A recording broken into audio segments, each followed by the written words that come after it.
हरियाणातील पोलीस महानिरीक्षक वाय पूरण कुमार यांच्या आत्महत्या प्रकरणी मोठी अपडेट समोर आली आहे. त्यांच्या पत्नी IAS अमनीत पी कुमार यांनी पतीच्या आत्महत्येनंतर तातडीने पावले टाकत दोषीवर गुन्हा दाखल करण्याची मागणी केली होती. त्यांनी तशी तक्रार पोलीस ठाण्यात दिली होती. तसेच थेट मुख्यमंत्र्यांनाही पत्र लिहिले होते. अखेर त्यांच्या आक्रमक भूमिकेसमोर पोलीस प्रशासनाला गुडघे टेकावे लागले आहेत. IAS अमनीत यांच्या तक्रारीवरून चंदीगड पोलिसांनी हरियाणाचे DGP शंभूजीत सिंह कपूर यांच्यासह 13 वरिष्ठ अधिकारी आणि माजी अधिकाऱ्यांविरोधात गुरुवारी रात्री गुन्हा दाखल केला. पूरण यांनी सुसाईड नोटमध्ये उल्लेख केलेले हे सर्व अधिकारी आहेत. आपण मानसिक छळ, षडयंत्र आणि जातीभेदाचे शिकार ठरल्याचा गंभीर आरोप पूरण यांनी सुसाईड नोटमध्ये केला होता. त्यानुसार ॲट्रॉसिटी कायद्यानुसारही गुन्हा दाखल करण्यात आला आहे.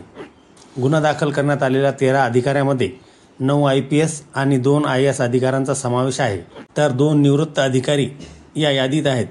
देशात पहिल्यांदाच एका IPS अधिकाऱ्याच्या आत्महत्येनंतर DGPसह वरिष्ठ दर्जाच्या एवढ्या पोलीस अधिकाऱ्यांवर गुन्हा दाखल करण्यात आला आहे.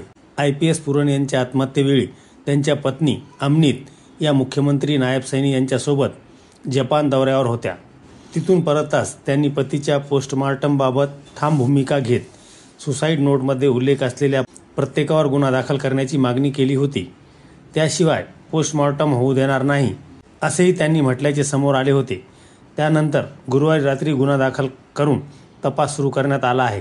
गुन्हा दाखल केलेल्या अधिकाऱ्यांमध्ये DGP शत्रुजीत कपूर यांच्यासह ADGP Sanjay Kumar, ADGP Amitabh Dhillon, IGP Pankaj नयन, IPS कला रामचंद्रन, IPS संदीप खिरदार, IPS सिभाष कविराज, निवृत्त DGP मनोज यादव, निवृत्त DGP PK Agarwal, IAS TVS N प्रसाद, IAS व माजी अतिरिक्त मुख्य सचिव राजीव अरोरा या अधिकाऱ्यांची नावे आहेत.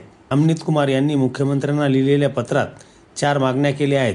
त्यामध्ये पहिली मागणी 13 अधिकाऱ्यावर गुन्हा दाखल करण्याची होती. तसेच त्यांना निलंबित करून अटक करणे, 2 मुलींना सुरक्षा पुरवणे आणि कुटुंबाची प्रतिष्ठा आणि अधिकाराचे रक्षण करण्याच्या मागण्या त्यांनी केल्या आहेत. यापैकी 1 मागणी पूर्ण झाली आहे. उर्वरित 3 मागण्यांवर मुख्यमंत्री काय निर्णय घेतात याकडे संपूर्ण देशाचे लक्ष लागले आहे.